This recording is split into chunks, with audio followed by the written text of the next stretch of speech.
Okay, welcome back everybody. This is Thorn with Game Design Lexicon. We are playing some Earthbound. So yeah, apparently, I'm supposed to make it through this cave. We're heading back, of course we're heading back to Dr. Andonit's area. I don't know why I didn't assume that to begin with, so let's go refight these guys. It's off to the... Oh, gone. Did it not kill that one guy? Oh, okay. So the lake in there will heal me if I need it. Oh. Oh, wow, it actually didn't auto do the combat. That's weird. Let's whack his PP. Oh, come on. So, yeah, off to the left hand of the screen on this map is the exit out. And that should take me back to the Stonehenge area, which is where I need to be. So, let's go heal. It's a crocodile, yeah. And you were out here hunting crocodiles in that? No, that's illegal. I was just fishing. Me and my horrible Australian accent. Crocodile Dundee is such a classic 80s movie, though. Even though it does have parts in it that are now problematic. Dude, I read this. I was reading this list the other day of movies that didn't age well, and they kept listing movies that were like that had like problematic racial depictions in them. It's like, dude, if I didn't watch movies that had problematic content in them, it would like eliminate like 90% of all the movies from the 60s. It would eliminate like 50% of all the movies from the 70s, like 40% of all the movies from the 80s, and like 30% of all the movies from the 90s. It's like I wouldn't be able to watch anything.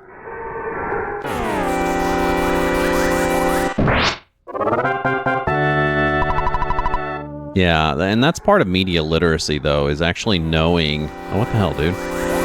Is knowing that there's problematic content in them and interacting with them in a mature way, you know?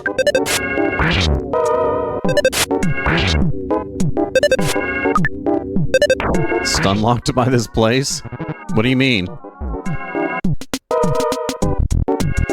I definitely, it sounds like a compliment, and I definitely appreciate it, so, yeah.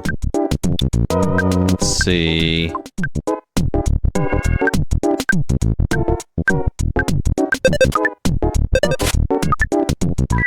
Oh, yeah, dude. We actually had video stores like that where I lived in Utah. So in Utah, they actually had a chain of video stores that ended up getting sued by the movie industry because they would take and they would edit down movies to make them acceptable for Mormons to watch. It was quite the big deal there at the time. Yeah, this list was horrible because, like, it was basically just ragging on old movies, like, you know, and some of them were just stupid critiques. Like, one of the things that it critiqued was Conan 2. It's like, dude, Conan 2, everybody knew was bad when it came out. Highlander 2 was another one. You know, they ragged on the Beastmaster, and it's like, dude, you know, the Beastmaster wasn't supposed to be as good as Conan. It never was. And then another, two of them that they really ragged on was Clash of the Titans and The Voyages of Sinbad, which are both Ray Harryhausen movies, and they were ragging on Ray Harryhausen's animation. And if you want to fucking piss me off, tell me that Ray Harryhausen's animation technique didn't age well, because that would prove to me that you have no media literacy and you are just, you know, screwed in the head as far as your ability to properly critique things. Ray Harryhausen, when he did all of his stop-motion clay animation, was genius. It was all genius at the time. All the way up to Clash of the Titans, which, you know, I mean, they weren't supposed to age well. It's friggin' clay it's friggin' stop-motion clay animation, dude. They don't even use that stuff anymore, except in, like, Wallace and Gromit and fucking Robot Chicken. Don't step on Ray Harryhausen's dick. The guy pretty much started the special effects industry. I mean, period. Anyway, Yeah, I mean it's still stop motion. They're definitely not doing the clay thing like Aardman's doing, but yeah.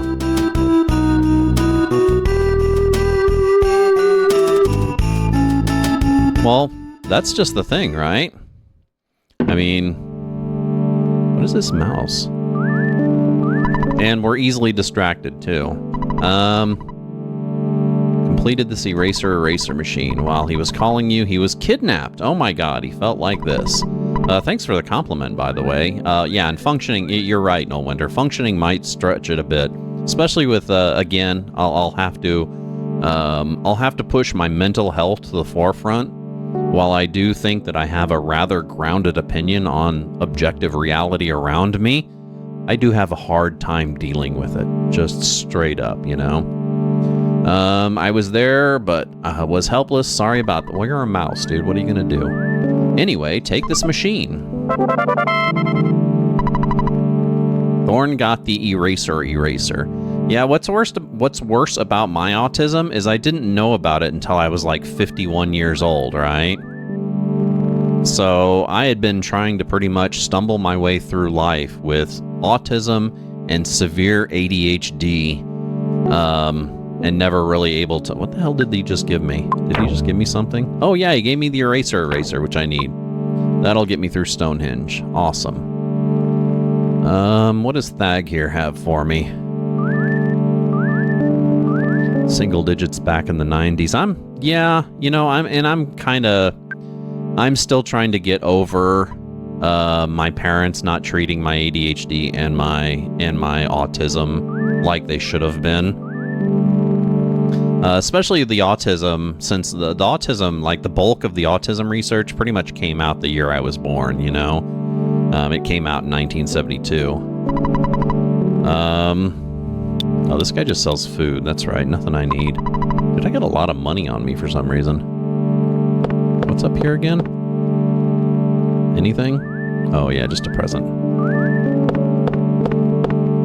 And honestly, while the autism is taxing, and it would have been good to know that I had it so I could accommodate it, because I've been, you know, pretty much perpetually masking most of my life, with the exception of the times where, you know, I'll have breakdowns and I'll have to stay away from, like, employment and friend groups for extended periods of time.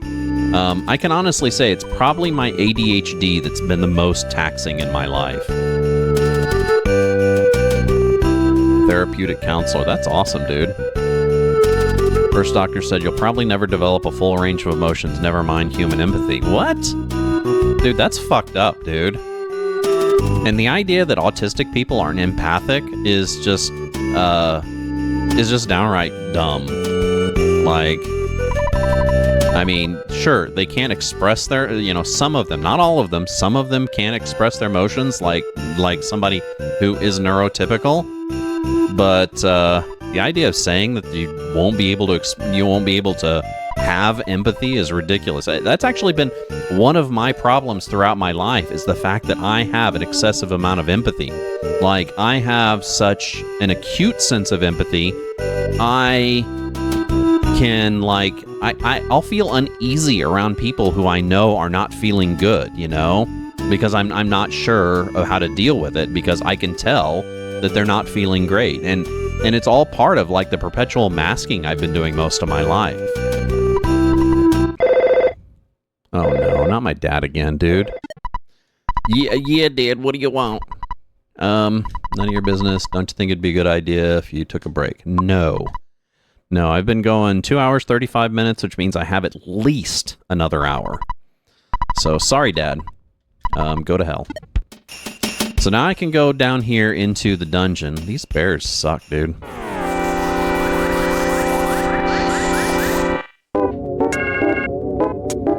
Yeah, my problem is my parents just thought I was lazy and difficult. So, it's like, I don't know, you know, now that I look back at my childhood, knowing what I know now, it's, like, obvious. Because, like, in 6th grade, I was in all honor levels classes, I was social, etc., etc., and then by 9th grade, I'd pretty much dropped out of high school, you know? Excuse me.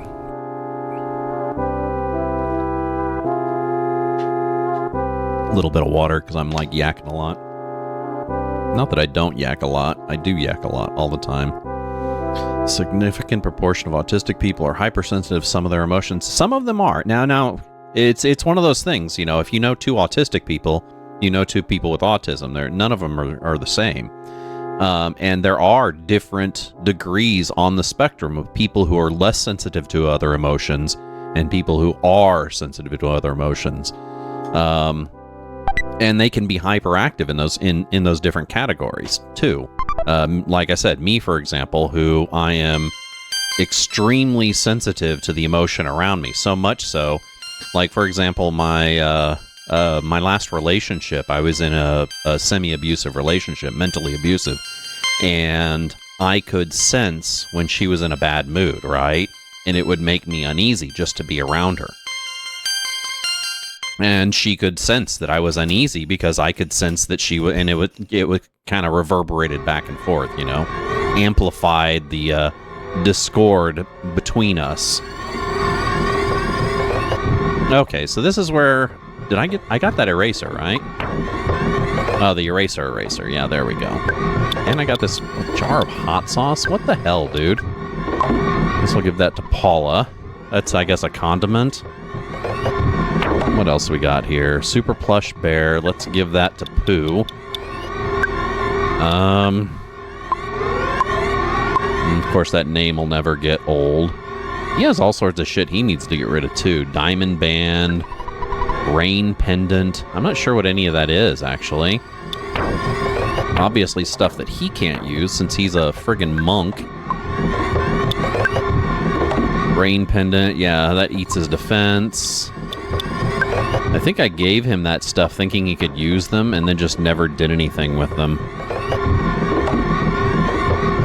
Yeah, and me, because I was, like, extremely empathic, it made me unbelievably good at masking.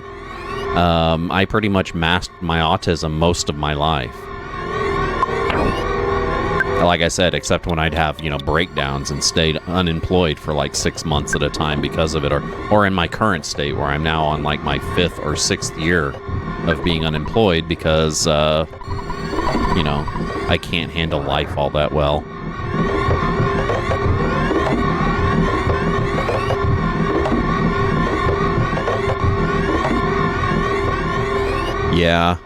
Yeah, with me it started, X-Band, with me it started with my mathematics. I was really good at mathematics when I was taking earlier courses, and then when it started getting into, like, algebra and stuff, I could do a lot of that stuff in my head, and they didn't want me to do it in my head. They wanted me to write it out, and none of it made sense as far as what they, you know, I could do what they wanted me to do, but it didn't make sense what they wanted me to do.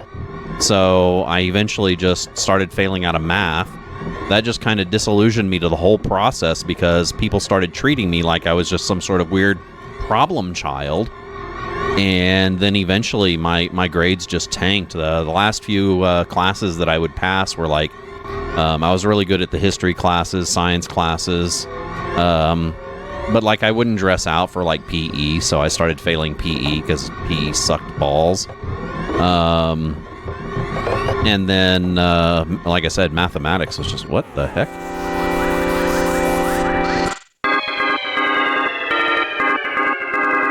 "15 defense for anyone who's along with freeze immunity." Huh. And that's the weird thing too, because I graduated with my bachelor's in computer science in 2019, so a few years ago, right? And that's a really mathy major, so I had to take all the way up to Calculus 2 and Physics 2 in my mathematics courses. And while I wasn't great at it, while I wouldn't say that I was any type of mastermind at it, as a matter of fact, a lot of those math courses I had to take multiple times, especially the abstract ones, like the ones that dealt with computer science mathematics, like discrete mathematics, graph theory, stuff like that. I had to take multiple times to get past them. But I loved the math because it was like puzzle methodology, you know? You were just doing a puzzle. Maybe I should throw a heal at Paula. Let's throw a basic level. I think she's pretty good, but she's down enough to where one good attack might really fuck her up. Yeah, the didn't show your work thing killed me, dude. That you're dead on with that. The whole didn't show your work just screwed me up the whole time. And I didn't really understand it. I didn't really understand because and the worst part is it was less me and more of how they were teaching it, because I was one of those students that how they were teaching it didn't really work effectively with, right? And it wasn't until I had my remedial algebra course in college, right? So I went to an open admission college, and they basically give you this test before you start your classes, and it determines where you start in all of your liberal arts courses like math, English, and stuff. And everything I started off fine except for math. I had to take remedial algebra, right?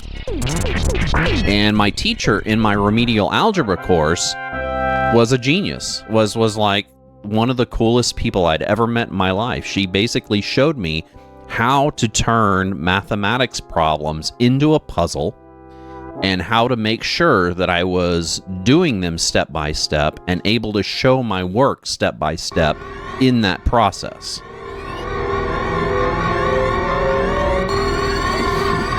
Shit. There's two ways to go here. I don't know which way it is. There's a cave over there, and there's a cave down here. So I guess we'll go this way. Hello? Oh, second level, I guess. This place is weird. And also the music's kind of annoying. Oh no.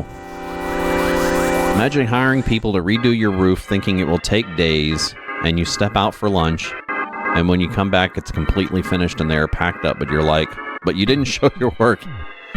You know, and oddly enough, that kind of thing happens to me a lot, right? Like, the worst part is and I'll kind of, this is life advice that I have.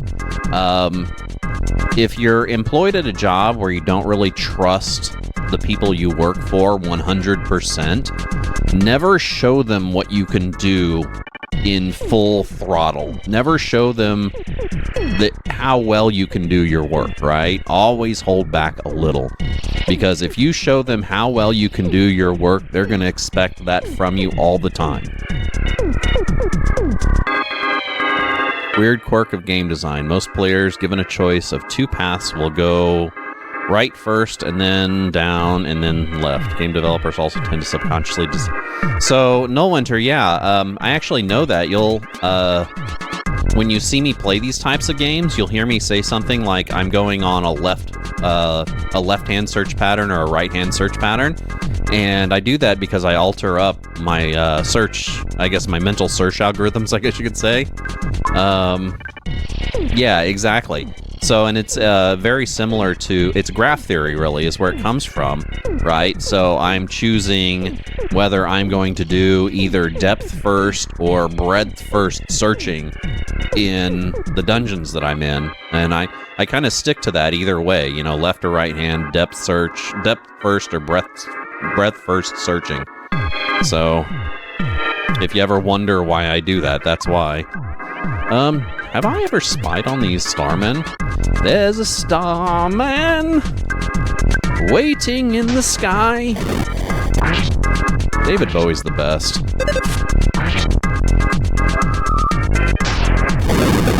Oh shit. Dude, that Mook just fired me. Oh my god.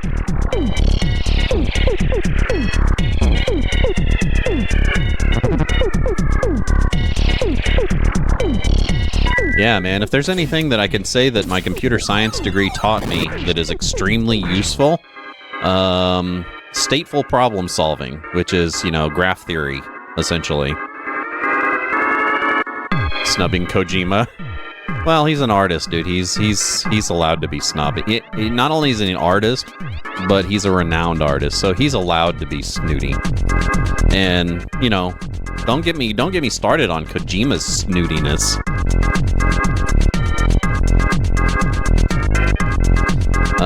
Let's see. Yeah, your society puts a lot of interest in the capacity to articulate concepts via conventional mechanisms for so many reasons, and some of the most prominent seeming being desire to recreate it for monetary gain, hence patents.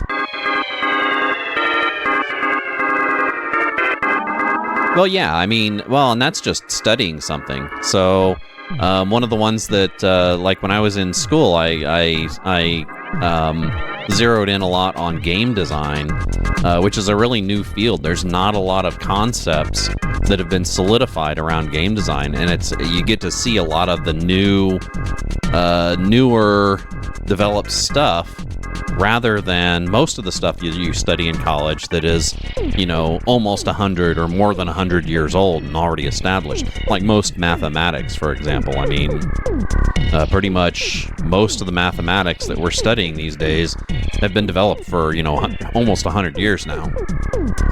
Unless you get into certain fields like computation or electronics, stuff like that. Anyway, catching up with chat here. Yeah, no, I like artists. So, X-Band, as far as you're making him appreciate you more, so I like artists. I love artists who, when they're being self-indulgent, they're not only doing it because they know they're being self-indulgent, but because they know what they're doing works, right? Like, I watched this really awesome video yesterday on Grace Jones. I don't know if you guys know who Grace Jones is. She was a fashion model in the 70s and a musician throughout the 80s. Mindless self-indulgence. So their name is actually a parody of exactly what I'm talking about here. And while I really appreciate pop music or pop art, because it's more accessible and it's also more easily developed, I also really enjoy artists who do the self-indulgent thing, I mean, nobody is ever going to equal the indulgence of Pink Floyd or Grace Jones, which is another good example. I mean, she was, pretty much shunned from her industry when she tried to get into it, but once she actually made it in it, I mean, she's still being copied today. She is like the ultimate example of that type of avant-garde that she pretty much invented by being herself, by being self-indulgent. And it's people like that who you're kind of, I mean, because art's driven on being derivative, right? All art is derivative. But when you see somebody that's able to take that derivation and be that original with it, it's just utterly amazing. It's like the most neat thing that you ever see happen in the art industry. Yeah, dude, I haven't heard of mindless self-indulgence for years. I had a friend who was really into them when I was in my rock band era. Let's see, let's fire them.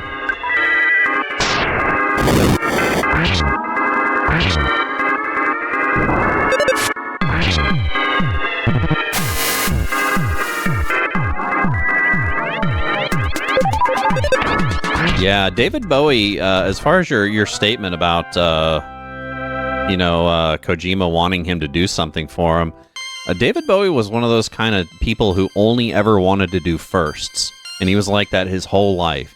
And that pretty much made his entire collection either A, iconic, or B, inaccessible. There are some of his projects that are like so inaccessible and so unlistenable or unworkable that they're really hard to enjoy. Symbology. Dude, Star Ocean's one of the other ones that I wanted to get to. I have that one on my short list.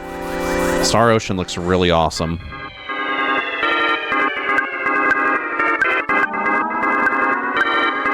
But yeah, with David Bowie, like, he got famous for the whole Ziggy Stardust persona.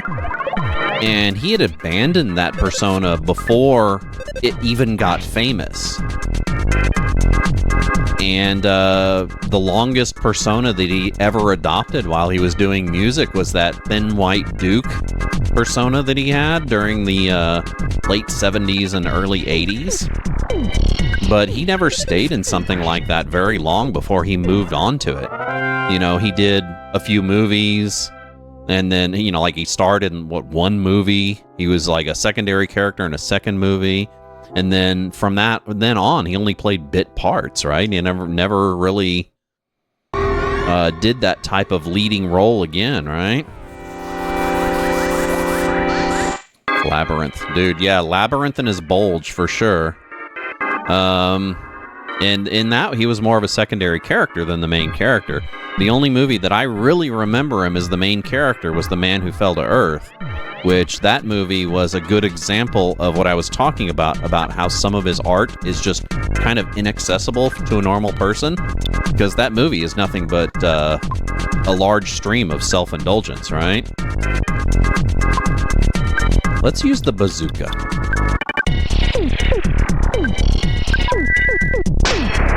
And then bit parts, like he was in Yellowbeard, played a bit part in Yellowbeard, right?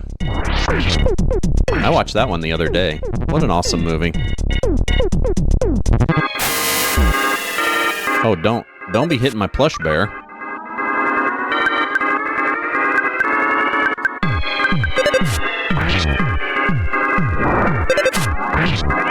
Dude, this little area sucks, dude. Even though the music's pretty rockin'. Combat music's really cool. Yeah, Labyrinth was great, dude. The music that he did in it, the choir arrangements, such an awesome soundtrack. Spicy Jerky, great. Twin Peaks, yeah, and that's most of what he did after The Man Who Fell from Earth, with the exception of Labyrinth. Most of what Bowie did was just bit parts, right? So what the hell's this Spicy Jerky? Spicy Jerky. Recipe for making spicy jerky. Obtains... No, I already had this. How many hit points? Just tell me how many hit points, goddammit. 250. Holy shit. That's really nice, actually. Let's give that to Paula. And let's continue our left-hand search pattern. Oh. There's a starman.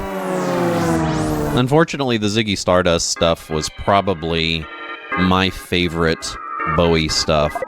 About the only Bowie stuff that I liked nearly as much as the Ziggy Stardust era was the stuff he did with Trent Reznor.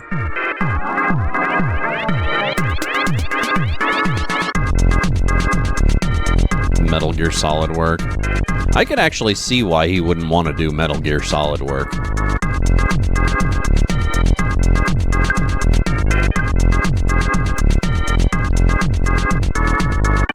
I mean, I definitely wouldn't fault him for that.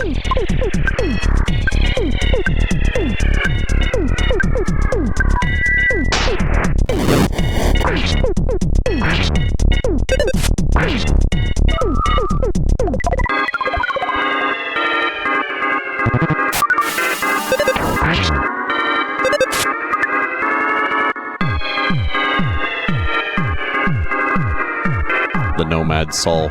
What was that? Nomad Soul. Not familiar with that. That was a video game, right? Give me a second. Let me look that up.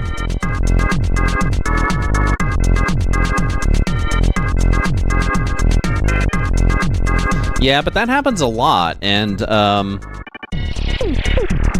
that actually happens a lot, and a lot of artists who feel like they're being creative and doing that miss a lot of opportunities because they choose what they think is the more creative project over, you know, a more mainstream project, and they end up missing out because of it. That happens all the time.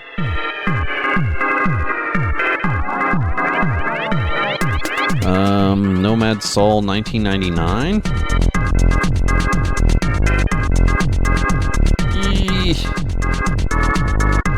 Oh, Omnicron, gotcha.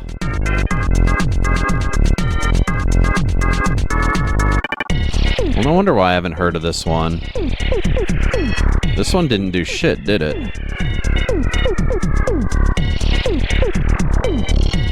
And yeah, you know, he probably thought he was being different, taking a project he thought would suit him a little bit more.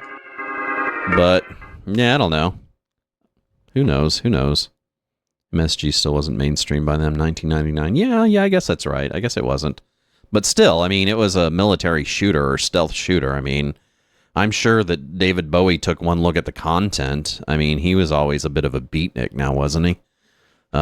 So he probably wouldn't have wanted to do a soundtrack for a game that essentially glorified, covert action, covert military action. It could just be me. I mean, maybe I'm projecting. Who knows? Military overhaul of Britain. Yeah. Duke Persona. And yeah, that's another good thing that you got to remember is that each one of those were he was playing make-believe the whole entire time he was famous, all the way up until the end. Anyway, this is Thorn with Game Sign Lexicon. We're currently playing Earthbound for the SNES, talking some David Bowie and some weird choices of artists and stuff like that. If you like our content, make sure you give us a follow down below here on Twitch, where we do stream currently Wednesday, Thursday, Friday, noon p.m. till 4 p.m. Central Standard Time. That's GMT -6. You can also catch us over on YouTube. Just hit the subscribe button and the alert button to catch our older videos. We have I just looked. We have 2.4 thousand videos on YouTube now of older content that you can catch. Unfortunately, a lot of it is Fallout, the Tale of Two Wastelands, but you know how that goes. That one I played damn well forever. Anyway, I'm going to take a short musical break, and I will be right back with some more Earthbound.